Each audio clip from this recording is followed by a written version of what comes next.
have to understand, most of these people are not ready to be unplugged. I need you to pull the plug. Sounds to me like you may need to unplug, man. Or you're gonna go unplug? Unplug. Leave my plug alone! Time to pull the plug.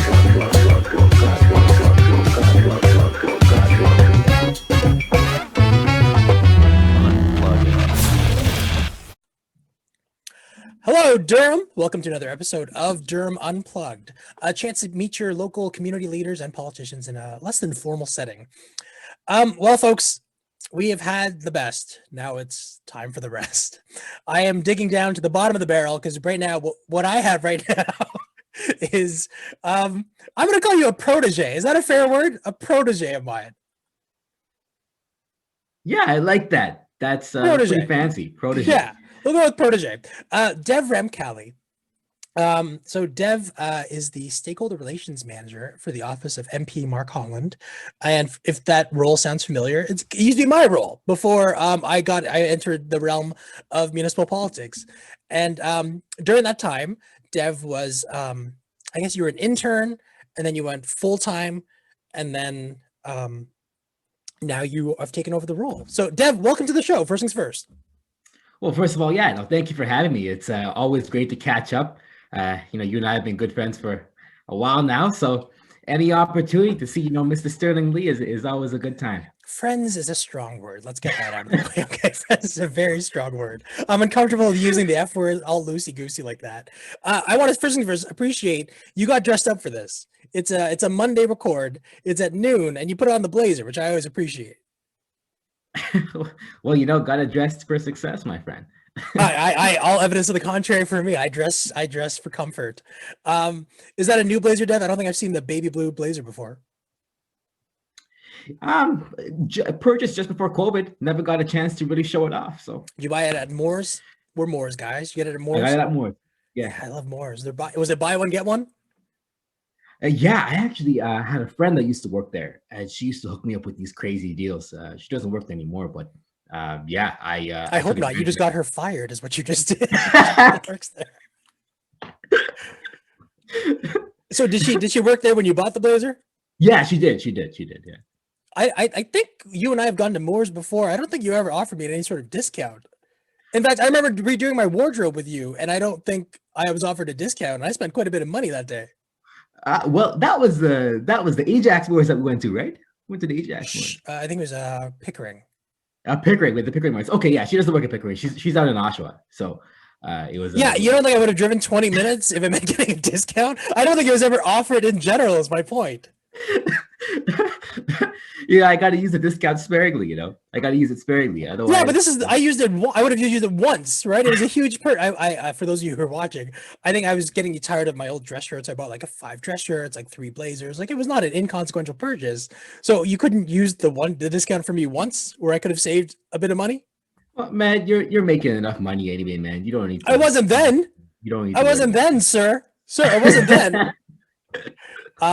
So yes. So Dev, why don't you talk about your start in politics? This is just a chance for you to put me over. Generally, I just want you to just sing my praises for the next 40 minutes. But no, it is a very interesting thing because I think you and I think you had more of an interest in politics than I did overall. But why don't you talk about your in a sense start in politics? Yeah, sure. I feel like my story is pretty unorthodox. It's not a cookie cutter kind of model. I was involved. Really, because I took a second city class and here I am. So I'm pretty uncookie cutter myself. Well, yeah, I mean, from a very young age, I was, very interested, very invested in politics.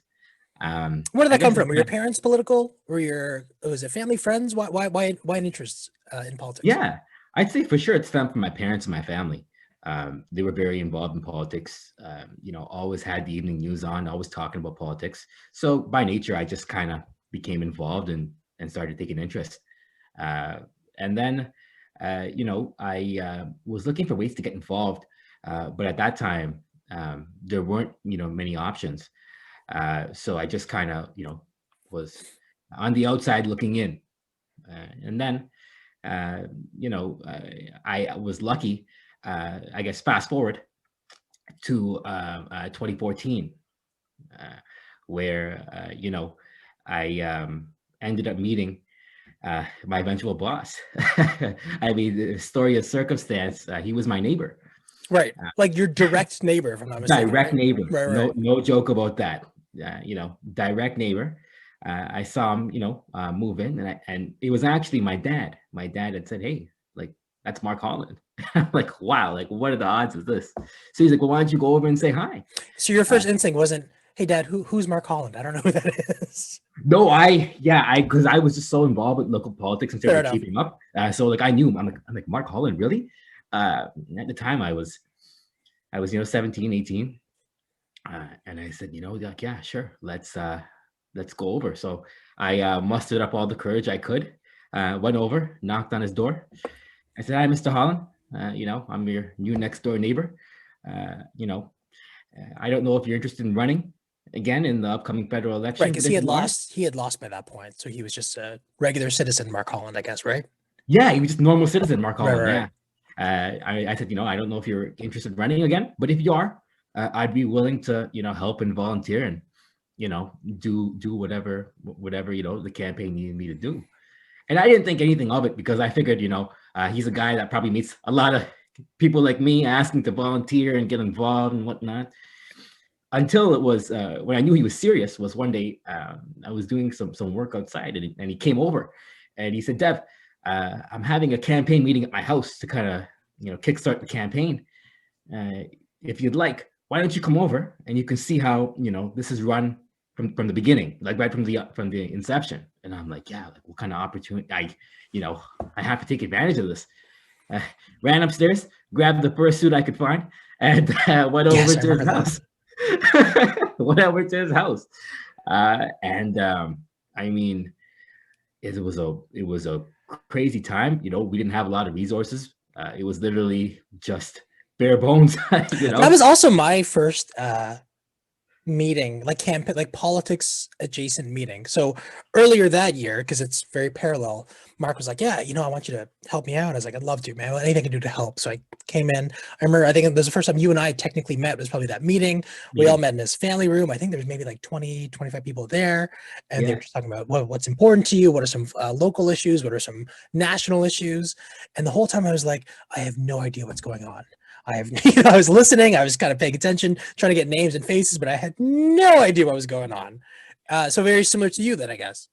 Yeah, that's exactly what it was. And I was just, honestly, I can't even remember a lot of what was actually said during that meeting, but I just remember being like taken aback, as a young kid. I'm just like, wow, like this is how it starts.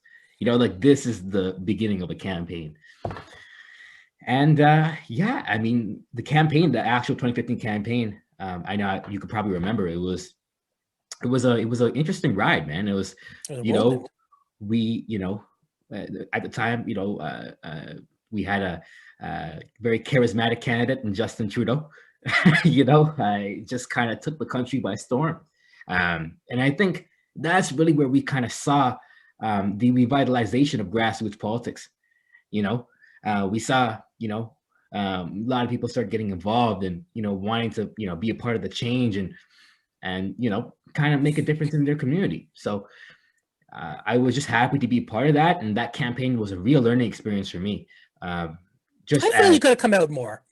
There, I said it. I feel you didn't come out enough. You didn't volunteer enough that campaign. Yeah, I didn't. I think you came out probably like half a dozen times, maybe a dozen times.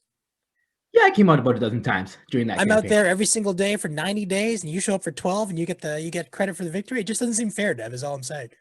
Well, hey, man, I was a full-time student at that time. Going to school, coming back from school, volunteering in my spare time. And what did you take in school? Where'd you go to school? No, I know you went to U of T. You won't shut the hell up about it. But God, all U of T grads, y'all can't wait to tell people you went to U of T. Just for the record. And what did you take at U of T? Yeah, I majored in political science and a smaller major called Ethics, Society, and Law. Shout out the ESNL Students Association. Yeah, I really enjoyed my time there. Made some friends for life. I found that the mix of a larger major like political science with a smaller major like ESNL really kind of balances out, right? I met a lot of my friends through Ethics Society and Law just because it's a smaller program, smaller classes. Yeah, I mean, those guys will be friends for life. But So we went in 2015, mhm, and in mid 20 or no, we won October 19, 2015, and then I think it was like January 2016. Mark calls me in his office, and he's like, "Yeah, this Dev kid, he's my neighbor. You've met him a few times. Good kid, wants to volunteer with the office, put in some hours. I'm going to put him under you, Sterling." And that's when your education really began, I would argue. That's when you screw the Ethics Society of forget university, USD. screw everything your parents taught you. That's when you got the master class of working under this guy. But no, it's you literally worked directly under me. Like it was, I didn't really manage anyone. I mean, I didn't think I was going to manage anyone. And that's when you got really a crash course. You got to learn, in a sense, through me, learning through Mark about local politics and national politics. And it was, it's very funny. The Dev you see now on this podcast is very different from the Dev we met. It was only what, 6 years ago, right? Yeah, And wow. it's remarkable how you can tell someone, hey man, like at the time I knew you, university was your life. It was, you thought life began and ended at university, like most people do. And you just think that who you are then is going to be who you are for the rest of your life. And then it was for me very nice to see that change within you, to find that confidence, to find that voice, to find that personality, because we all knew it was there, but you were generally a pretty, I wouldn't say shy, you weren't necessarily shy, but you were just a bit more introverted than you are now. I think if I had you on the podcast 6 years ago, it would just, a lot of one-word answers is my guess. And you'd be calling me Mr. Sterling a lot. You still do, actually. I don't know where that came from. I just kind of stuck. But yes, and for those who are wondering, like, yes, I didn't do any work in Mark's office. So here's the big secret. Any work that came in, I said, yeah, no problem, I'll do it. And then behind closed doors, I was like, all right, Dev, take care of this. And I'd go and I'd browse the internet. And be like, Dev, you done yet? No, keep working. And I'd browse the.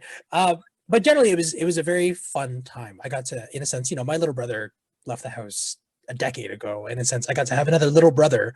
Is the best way to describe our relationship. It was very, it was very playful. It was very, there was a mentor vibe to it as well. But at the same time, though, it was, like, I don't think I was your typical boss, in that I would just call you out directly on things. And there was a very implicit trust there of, oh, any kind of criticism Sterling's giving me, it's coming from a good place. It's not because I'm trying to be a bully or anything. I really saw the potential. And just like I had mentors in my life, whether it was Mark or Kevin from Rogers or a litany of other people who just see the potential and just untapped, you can mold it. And then from there, I kind of molded you.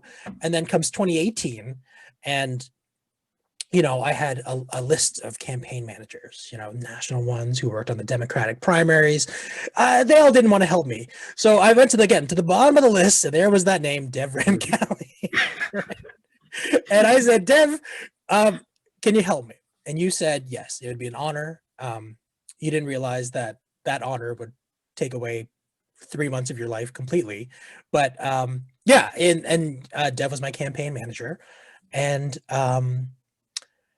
we won. I mean, it was to win a municipal campaign, and then I left, and then you took over my old role and became the new me, and then you ran your own federal campaign as well. Yeah, that was oh my gosh, that was a so really. How old were you at the time? At the time, I was. So I guess 23 3 years ago. It was 2019, right? Yeah, it was 2019. And you were how old? Wow, let me just do the math. Easy. Minus 2 years, Dev. Minus 2 years. It's 2021. Take your current age minus 2.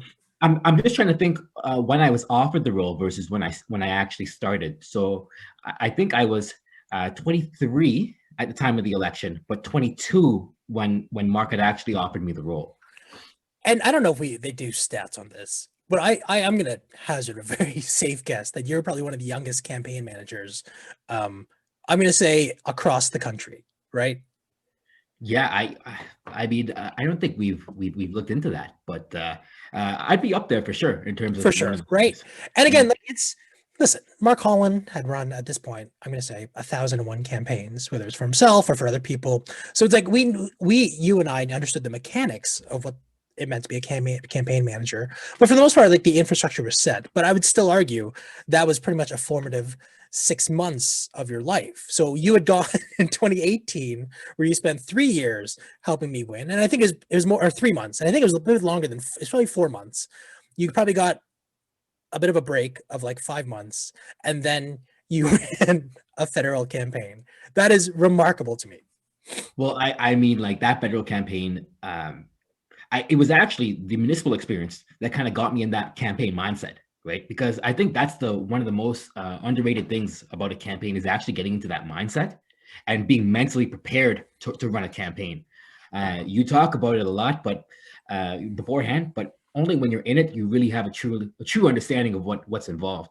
I remember, my gosh, I was working 12 to 14-hour days, like every day. On top of your regular job, though. That's the craziest. So you would work an 8-hour shift, and then it's like straight to the other side, campaign. and that's evenings and weekends, and it's just like I don't think and again, I think your age was very helpful. I remember being that age, and you have that energy that you don't normally have, but I can't even imagine doing it. In a sense, a year and a half of just nonstop campaign mode is crazy.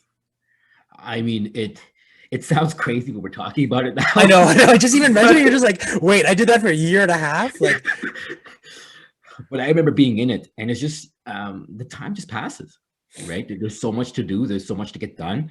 That I remember days, you start at 9 a.m., 8 a.m., and you look at the clock and it's like 11 p.m. Right? Well, first things first, I thought you were starting at 7:30 a.m. So thank you for being honest to me now after all this time. And apparently I was missing out on an hour and a half of work all this time. But no, it's absolutely true. And you did a phenomenal job, both on my campaign and Mark's campaign. Like, again, you took some relative nobody in me, and we were able to win a regional seat, which was, across Durham region, I was the only non-local first-term regional councillor. So that's check. And then Mark, if I'm not mistaken, had his biggest margin of victory under you. Is that correct? Yes. We won by 57.7%. I'll never forget that. And again, people give the candidates credit, but really it's the campaign manager that does all the work. So it's a cool, and you were only 23 at the time, by the time this is all the dust had settled. That is a remarkable turnaround. So I guess, like, if you were to give any advice to, because again, we hear it all the time, and you, in my former role, in your current role now, you get tons of people being like, oh, I want to get into politics. How do I get into politics? And what would your advice be to those people now? Yeah, first things first is you have to volunteer. You have to get your foot in the door somehow. And I feel like for me, that was that 2015 campaign. You get involved. You have to have an open mind, be willing to, do different things, do whatever it takes to help the campaign win, or wherever, you're kind of needed. But that would be the primary piece of advice, is volunteer. And number two, network, meet people, go volunteer on other campaigns, go, volunteer at different events. And that's how your name kind of gets around, right? And I remember vividly volunteering on that 2015 campaign and doing work that I didn't think that nobody was noticing. Right. But people always notice. People always notice. So I remember that conversation that I had with Mark, and he's like, look, listen, you're a hard worker, right? And, Mark gave both you and I this talk, right? The hard work, loyalty talk, right? If you have those two skills, hard work and loyalty, the rest can be taught, right? The rest can be learned. I thought it was special. I was special, and that he only gave me that talk, but I guess he gives everyone he talk. I heard, he goes to Tim Hortons. So, what can I get you? I'll have a coffee. And by the way, hard work and loyalty is all you need. Thank you, sir. Have a great day. But no, it's absolutely true. And I think you're really downplaying, you mentioned volunteering, networking. It's kind of somewhat related, but I definitely think the hard work piece is a key thing. Like, to a degree, I think a lot of people forget you are in control of your own destiny in life. Right? Like, no one can tell you how hard to work. That is a choice you're making. And all you can hope and have faith in is that the work you're putting in, to your point, gets noticed, and then gets you to that next step, and gets you to that next step. Because again, I can't, as remarkable as I always claim my political career is, your career is even more remarkable of coming in from the street of a student volunteer at 2015 to having won 2 campaigns by the beginning of 2020. That is a crazy trajectory. And like, which leads me to my next conversation of just like, Dev, what's next for you in terms of politics? You're probably going to be a candidate. I mean, you've probably decided your future. You're going to go to law school. I mean, what's your next step for politics, Dev? Yeah, that's a that's a good question. I get asked that question quite often. But I mean, I think my next step is obviously just try to help in any way possible. I'll still be around. Dev, you're not answering the question. You could tell I've been in politics. You could tell I've been in politics for too long. So again, I obviously know the answer to this, but for anyone watching or listening, so of course, this young blue chipper, right? He's got all, like going through he went through the high school combine, went through the developmental, high draft pick. I would say top 10 draft pick. Decides not to go into politics. Because Dev, what is your next step right now? Yeah, I'm actually going to pursue my MBA and Masters in Sports Administration as well at Ohio University in Athens, Ohio, down south. So again, has every political advantage known to mankind. You know what I'm saying? Put the work in for politics. Helped me get elected. Helped Mark get elected. Again, he has a 2-0 record, or in terms of just like campaigns he's run himself. He could write his own ticket. Decides to throw that all away. To become, I mean, what is your end goal for sports management? Yeah, my end goal is to eventually be in the front office of an MLB club. That's my dream. And I mean, it sounds surreal. The first time I couldn't even spit it out to tell you that I'm leaving politics. That's how much politics means to me, and that's how much politics has had such a profound impact on my life.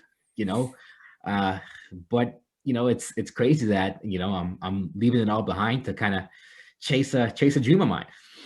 It's not crazy. It's absolutely inspirational. What it is. And I think you're always my go-to story of just like, yeah, like even if you think your path is written for you and you're destined to become politicians, you can always go back into politics. You and I both know that, right? You can leave the world, come back. The skill set you learned has not changed, right?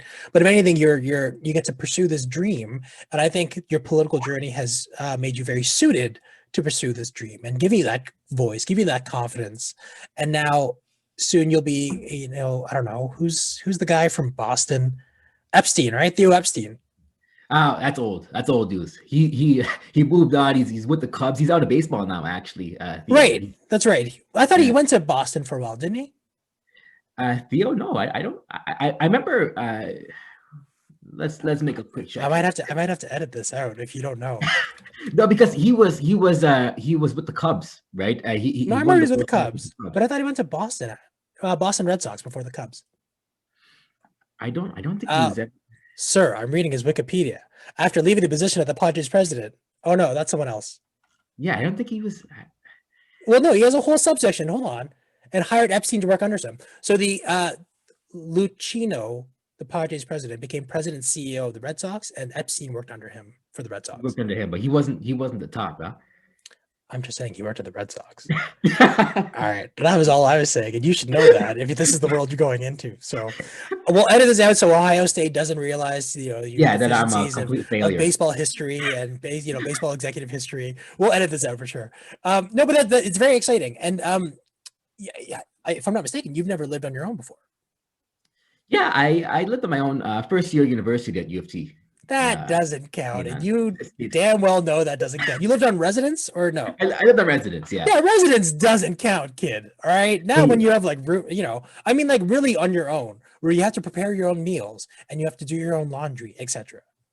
Yeah, like this. I guess it's the first time, me in an apartment, kind of, trying to make it on my own. Yeah, you're right. I guess. Let alone in like small town Ohio. Yeah, like it was crazy as I was going through the decision process in terms of, finding out where I'm going to go. I didn't even know where Athens, Ohio was. No.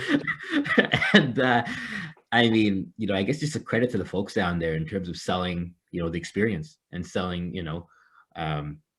what you kind of get by coming down there and being a part of the program. And, so it'll be an interesting chapter, it'll be I'm super excited, and I can't wait to see what's in store for me.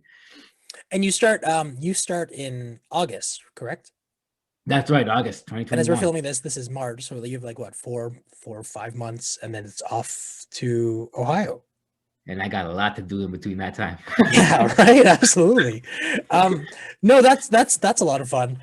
And again, we as in collectively people in Ajax couldn't be prouder of you. Like it's again, you are it's such a good news story to someone following their dreams and just again, hard work, commitment. These are basic tenets that will serve you for the rest of your life. But like, look again, you were a shy kid who just happened to be the neighbor of Mark Holland, and now here you are. And it by no means did Mark ever say, I'm anointing you. You're a made man. You absolutely earned every step of the way and just built that reputation for yourself. And I have no doubt you'll be successful in this next endeavor. And if not, again, you have a huge political career ahead of you regardless. So just remember us little people, like these Ward 2 regional councilors who have this very small podcast. No, and I mean, it's, this whole experience, with both Mark and yourself, I can say Why'd you put Mark's name first? Why'd you put Mark's name? I'm pretty sure you did more under me. Anyways. Okay, I'm getting to you. Don't put him over. He's fine, okay? He's the chief guy. Put me over, okay? Put me over. That's why I had you on. I must say, the job is a job, right? You go in, you do your responsibilities, but I feel like this whole experience, what working under you and working with you, it really shaped me as a person. I can say that. I found that as you said, the Dev Ramkallie that started, at the beginning is not Dev Ramkallie today. And I feel like, I have, you to thank for that, right? I mean, I remember obviously. Okay, well, now I'm getting uncomfortable. No, I don't take praise, Dev. You know that. No, I mean, like, I can't even, words can't even really express how grateful I am to your mentorship, to your guidance. I mean, it's to see where I am today and to see, what I've accomplished. It's a testament to you and the environment and the team, right? You all really gave me an opportunity to prove myself when you didn't have to. You didn't have to, kind of take me under your wing and teach me the ropes and. But I didn't want to do the work, Dev. So now I take that, right? I didn't want to do any work, so I just gave it to Dev. I was like, hey, Dev, take care of this case. Just take care of it.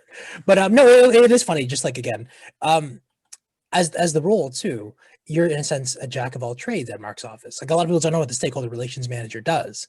Of just like you in a sense represent the MP when the MP is not around. You are a kind of a pseudo office manager. I know Humera is technically the office manager as well, but you take on a lot of those responsibilities. You're a caseworker. You are always prepping for campaigns, whether you're the campaign manager or not. You're doing that kind of logistics work. It is a literal jack of all trades position. And again, it was the best thing for me to learn. And I'm sure you feel the same way of just like preparing you for this next step of your life.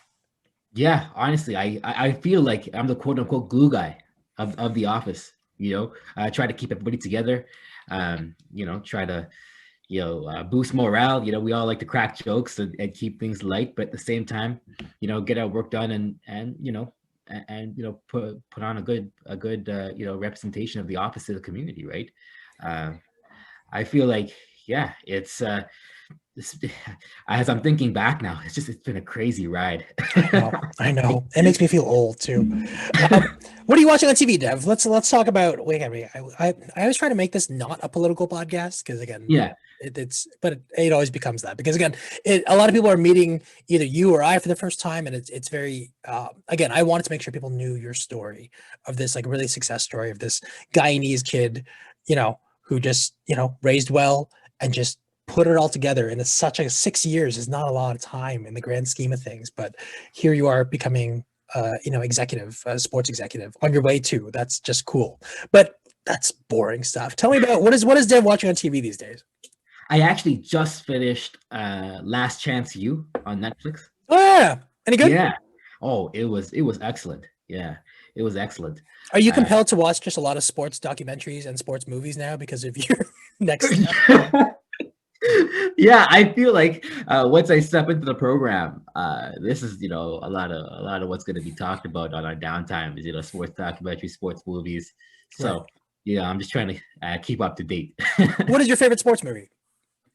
My favorite sports movie, Moneyball, hands down. Yeah, Really? I mean that. yeah.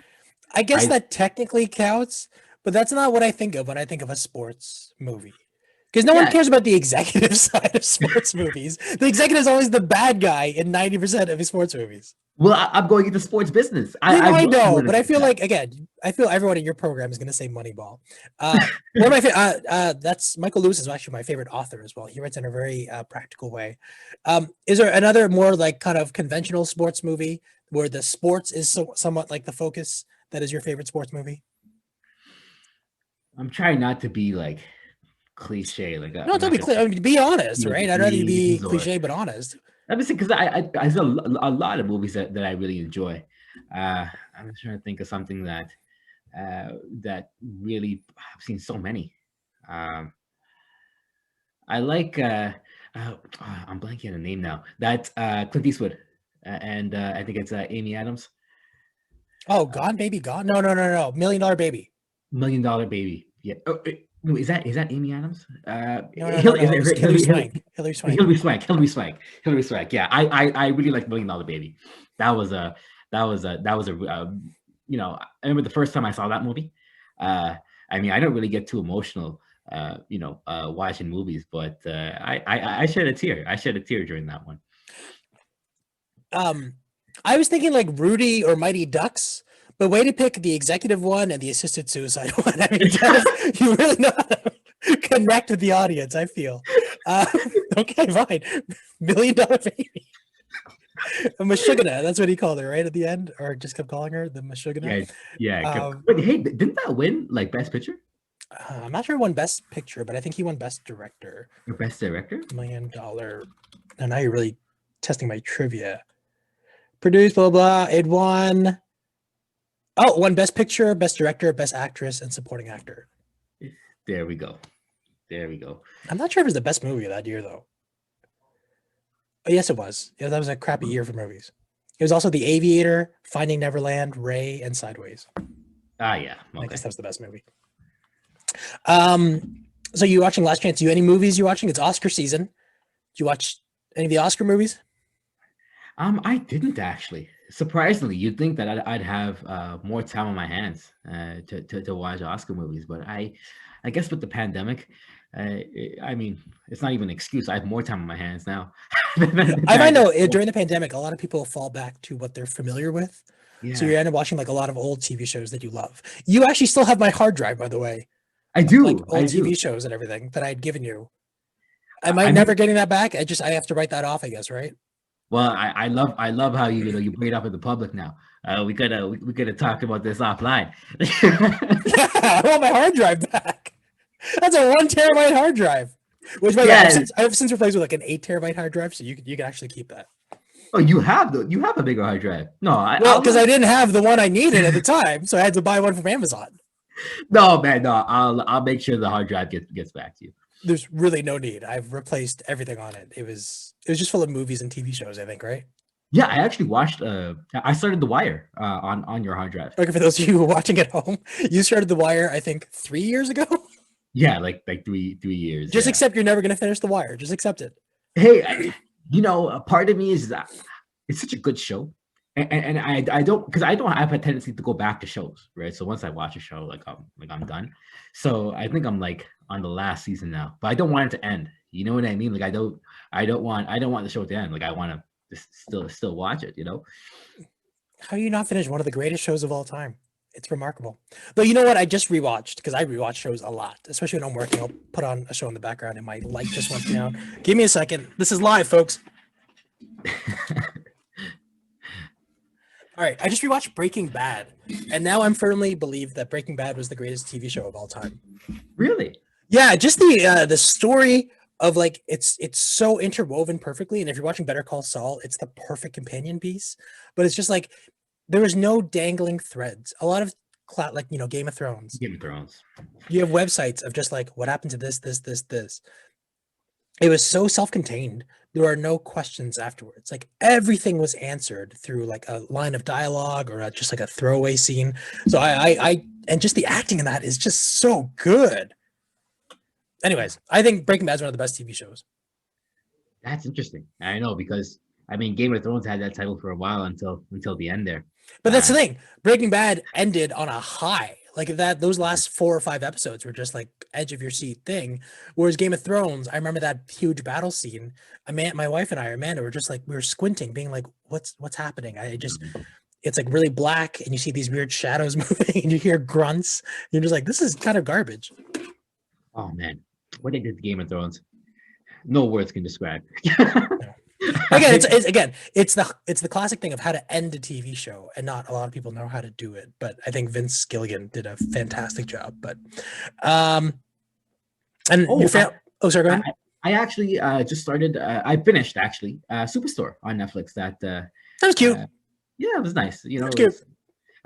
Something to kind of throw on in the background when you're doing. It's very much a good background show. We did that with Schitt's Creek. Did you watch Schitt's Creek or no? I haven't seen Schitt's Creek. That's my next one. Listen, the first 2 seasons are pretty rough in that it kind of just hits the same points over and over. But if you watch from like the last 3 episodes of season 2 and onwards, it becomes an incredible show. Oh, really? Yeah. It's kind of like The Office. If you watch the first season of The Office and only watch the first season of The Office, you would actually think it's the worst comedy of all time. I struggled to get through the first season of The Office. Right, but then season 2 onwards, it really picked up. People found their voices and everything, right? Which is just fun. I guess the last thing I do want to touch about is your travels. So after 2018 and 19 respectively, where you did like 18 months of campaigning, you went on a trip, did you not? I did. And boy, I needed that vacation. Yeah, to say the least. Yeah, actually, I ended up going to Southeast Asia, which, you know, was funny. I went down with a couple of friends. And I said, you know, let's choose a place that I know nothing about. Like, right. You know, and it was, you know, the best decision that I made. We went to Thailand, Vietnam, and Laos. And my gosh, the culture, the people, the food. Oh my gosh, it was a once in a lifetime trip for sure. And I feel like, you know, we got it in at the ideal time. Since we came back, then it was a pandemic. So right, because you went in 2020, right? No, late 2019. Sorry. Yeah, late 2019. Late 2019. Right. And at the time, actually, we actually flew out of Shanghai to come home. Bro, it was your patience. You did it. This is an exclusive for this podcast. We found patient zero. I was patient zero. Yeah, right up. No, but yeah, we got out there just in the nick of time before, you know, the world changed, right? So it's funny just because like when you think back, I always feel like you went on that vacation like 2 years ago. Like I know it was literally, but I always thought you went like late 2018. But because 2020 was such a wash, that you got back and then it was like this, right? It was pandemic, yeah. So oh man, it was, you know, ideal time. But I mean, I highly suggest, you know, to anybody who's looking to go out there for a vacation, obviously post-pandemic, take the opportunity. And who even knows what that vacation looks like post-pandemic too, right? That's it. Yeah. That's crazy that you were able to see that area of the world. Pretty much one of the last people to see it before the huge shift in the paradigm shift that is post-pandemic world, which we don't know. I was looking at my Facebook memories, and at this point, so it's like Rudy Gobert touched all the mics, Tom Hanks, they shut down the NBA, so we all knew things were bad, right? And I remember a year ago today, the next day, so March 16th, I had Hamilton tickets, and my wife and I were just like, well, you know, I'm sure people aren't going to go. I'm sure we can still go to like Mervish still had it going, and we're going to see Hamilton. And you know, since 2014, I was, you know, or 2015, I was big on Hamilton, wanted to see it live. So I finally had my chance. And then we got an email pretty much, and, you know, literally a year ago at this minute saying, yeah, we can't do the shows. And then at that point, I was like, okay, well, as long as they keep daycares open, it's fine. And I remember the Monday, there's rumored to be an announcement from the province saying they're going to shut everything down. And then the rumor was, oh, but the daycares will stay open. So Monday was fine. And then Tuesday was, I think, give or take 24 hours, was the official lockdown. And now here we are. But you know what the craziest thing is? And I don't want to take too much of your time because you've been very generous, but it's just like, we're even talking about a third wave right now, which just kind of proves to me some people really haven't learned their lesson yet. Do you know what I'm saying? Like after a year of this, so we've gone through lockdown number 1, and we were sanitizing our groceries. Some people were doing that. You would not touch anything. And then we had, the nice summer, and then it was like lockdown number 2. Okay, so we learned our lesson. Now it's just like, I think Ontario numbers are still like 1,400, and I'm just like, guys, just don't go anywhere you don't have to go, right? I know this is tough, but it's just like, we're right around the corner from being vaccinated. Just hold out a bit longer, and we don't have to get locked down. We can still enjoy the small things, but. Yeah, no, my concern is the variants. Right. I feel like, once that starts spreading, I mean, who knows what the future has in store. I mean, we can only do our part, as you said, stay home, don't Stay safe, stay sane. That's what I've been telling people. Stay home, stay safe, stay sane. That's all you can do at this point. Typical commercial. But it's, you just got to do your part, right? And hope that people follow suit. Well, we ended it really on a down note, Dev. I'm really glad we ended on this note. Before we go, though, you lived in Ajax most, if not all, your life. And I'm sure there's a good restaurant you can suggest or a good nonprofit you'd like to suggest. Yeah, 100%. I guess I'll start with nonprofit. Being stakeholder relations, I deal with nonprofits on a daily basis. Right.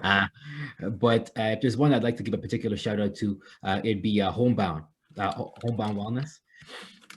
They do a lot of great work with seniors, in particular, with the pandemic going on, and they're doing a lot of social programs, virtual programs, so on and so forth. Sarita Miller is the head contact down there.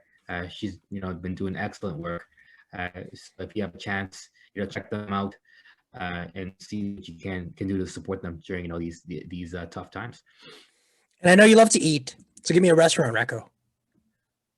Let me see here. Trying to think of something out of the box. Like McDonald's? They give these coupons in the mail. Harvey's. Actually, I just tried this new Korean fried chicken place recently. Ating Bahay. Ating Bahay, yes. Oh man, excellent fried chicken. I ordered a bit too much though. I didn't realize the portion sizes would be that big. Did you not see my Instagram post? Oh yes, I saw yours. Because again, typically when they say large chicken, I just assume they mean a whole chicken. A whole chicken. That's a very safe. And if it's a half or a half portion, it means half a chicken. Right? Yeah. So I was like, listen, I'll have some leftovers, whatever. So I ordered 4 larges, one of each flavor. Oh my gosh. Boy, did I regret that, Dev. So yeah, it's phenomenal. They have which is your favorite flavor? I'd have to say either the spicy one or the yang yam. Yeah. I love their original. Original just tasted great. I can't explain why. It reminded me of like old style KFC when they had the extra crispy tasty chicken recipe, and it was so good. But yeah, I was swimming in fried chicken. I had to like drop off like Tupperwares full of chicken to people. I was like, hey, you home? They're like, yeah. I was like, check your porch. And because and even after that, I was eating fried chicken probably for like 4 days straight, to the point where just like I'm constantly just smelling like fried chicken in my sweats right now, Dev. It's just like I got the fried chicken sweats, but it's phenomenal, and I highly suggest it. You have to order it 48 hours ahead. That's how popular they are. Thanks, CBC. Yeah, I remember I called in one time and they're like, yeah, they had that automated message. Yeah, I'm like, damn, these people are serious. But you know it's legit. Yeah. All these people can't be wrong. And where can people find you on social media, Dev? Yeah, I'm active on Instagram. I'm at dev.ramkallie. So at dev.ramkallie. Are you gonna change your name and your agent to just Dev Ram? Just really keep it simple. Yeah, I know. Hey, might be a little easier for folks. Do you have Twitter? Do you have Facebook? Or just Instagram? Yeah, I don't even know if my Twitter is even active, to be honest. Attaboy. But I'm on, good man. I'm on Facebook though. Just look up Dev Ramkallie. Look up Dev Ramkallie. Give me a follow. Well, Dev, again, it's this one went long, and I appreciate it because again, you and I we can kind of keep talking and not even blink an eye. We're incredibly proud of you, Dev. Don't forget us little people when you make it big. We're looking forward to huge things for you. And for those of you wondering, you can find me at Your Voice for Ajax #4 on Instagram, Facebook, Twitter. I'm starting a Twitch channel under that as well. Just because, I'm going to just start playing video games and recording it. And again, I'm sure no one's going to watch it. But at this point, when you have a kid, these little times, like where you have an hour to just play video games, become the most precious things to have. So please remember that before you have children. But yes, again, Dev, we're excited for your next step, and we hate to lose you, but we expect big things from you. So we'll keep an eye out for that. And again, when you're a big executive, you can make sure, like Carlos Delgado can come to my show now. Yeah, well, hopefully one day when I make it big, I'll have a box, and whatever league I'm in, and box tickets for everybody. Okay, everyone heard this, right? It's official now. All right, well, Dev, thank you so much again. Stick around. I'll say goodbye to you after we're done. Again, don't forget to like, subscribe, and comment on the channel. And again, we will see you next time on Durham Unplugged.